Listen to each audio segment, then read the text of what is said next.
Welcome to the 8th Annual Scary Cup Classic, sponsored this year by Potluck with Smooch.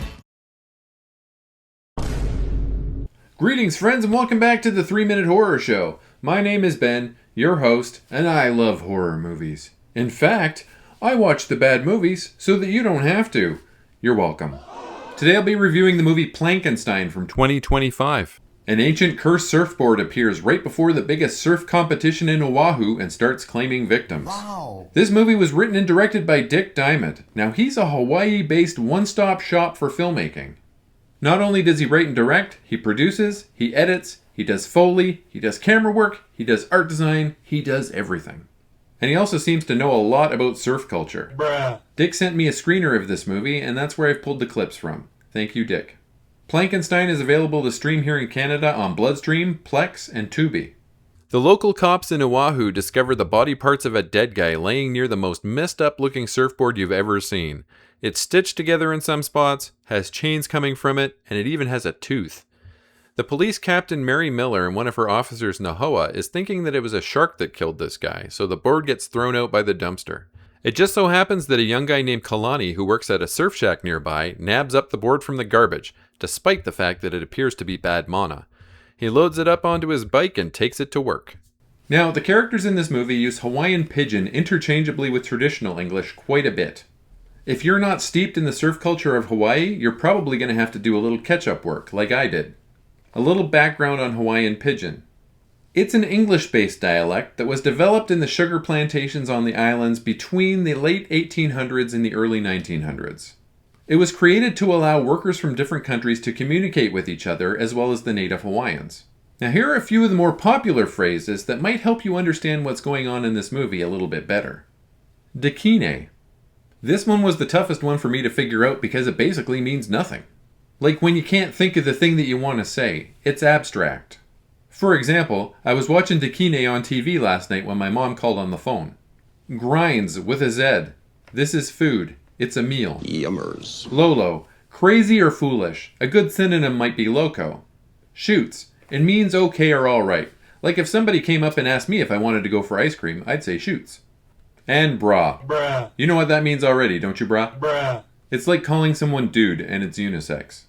Now, Kalani's boss is an older guy with long dreads named Scary. He's a pothead, and he also seems to be some sort of mystic.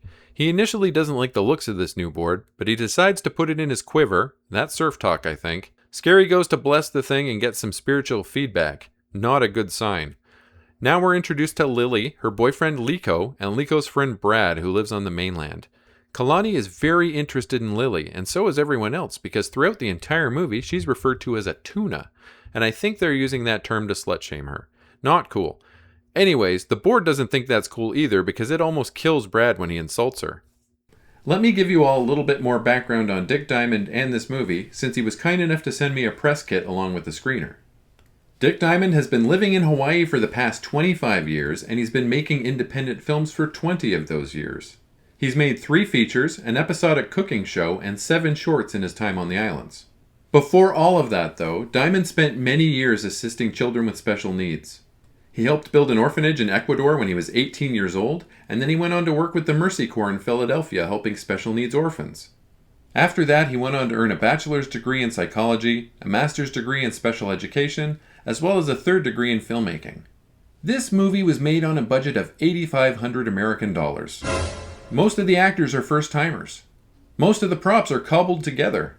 I gotta tell you though, you'd never know that watching the thing. The actors were great. The props were a lot of fun, especially the Plankenstein board.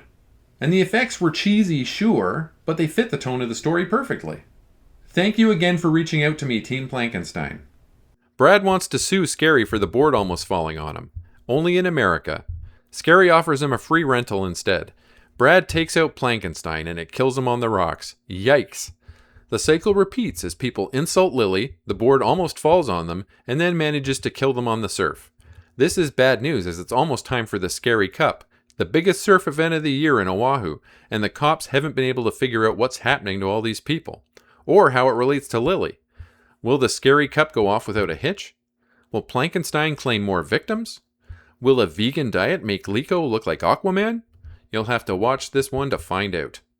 I gotta tell you, It took some work in the beginning to figure out what these characters were talking about, since they are so steeped in surf culture and I am so far removed from that world. My only previous exposure to Hawaiian Pidgin was on Dog the Bounty Hunter. But by the end of the movie, I was following along perfectly well. Diamond has assembled a quality cast with great comedic timing. There are some real laughs in this movie. I believe the actor that played Lily is one of those first-timers, and she is really, really good. The effects were a mixture of practical and CGI. There was some CGI blood spray, and I really don't like that, but I did not detect any AI use, which is good. Now, I also really dug the beach blanket bingo green screen surfing scenes. I thought they were very clever and a lot of fun. This movie doesn't take itself seriously for a second, and I love it. I rate Plankenstein a 7 out of 10. Brah. As always, a link to my Letterboxd appears in the video's description. Please leave me a like, comment, and subscribe, as it really does boost my engagement and helps my channel grow. Smell you later, nerds! How's that timing? That's crazy. It's almost like it's one movie or something. A bugger just comes out like, whoa, right there.